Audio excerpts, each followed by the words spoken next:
Welcome back to another episode of bloodstock.com.au syndications TV. I'm Tanita Vella, and with me today I have Nick Adams, where we're going to talk about the different types of racehorses and the distances they travel over.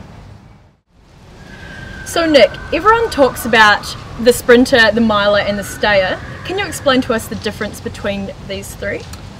Yeah, it's something that's very common with the yearling purchasers when they come and look for a horse or a type, a specific type. Obviously there's different types. The sprinting type is your horse that's a lot more powerful.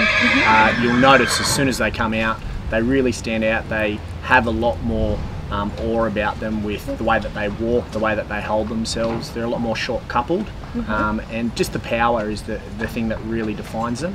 Whereas your staying type, you can really see that they're going to mature a lot later in life. You're not going to see them mainly running in the 2-year-old races. They've got a lot more length and a lot more scope to improve with time, which is where you'll sort of see your Bart Cummings and your trainers Mick Kent that like to purchase those sort of style of horses. And basically your milers are the ones that are halfway in between of those two types. So now can you explain to us the three distances these three types run over? So your sprinter will generally have a distance range. It can start from 800 metres up to probably about the 1200. They still classify sprinting up to the 1350, which is what obviously the Doomben 10,000, Stradbroke's over 1400. Your miler is obviously the 1600, can get up to the 2000 metres, and then anything after 2000 metres basically is classified as a staying race. And then obviously your Melbourne Cup distances, the 3200 is the longest race that Australia does have. So do all three types require different training methods? Definitely. Sprinters are trained a lot different than what the stayers are.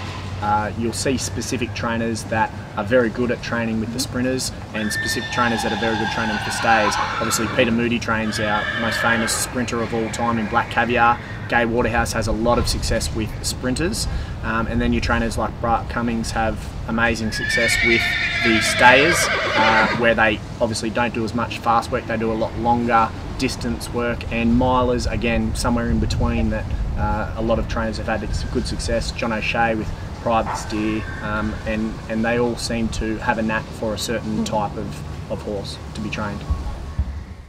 So Nick, can you tell us three well-known races that suit these kind of horses?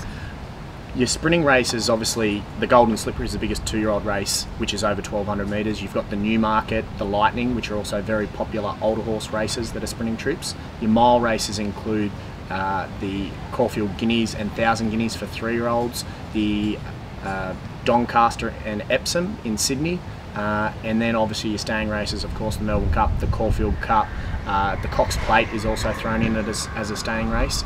So yeah, they're three that would identify well-known races.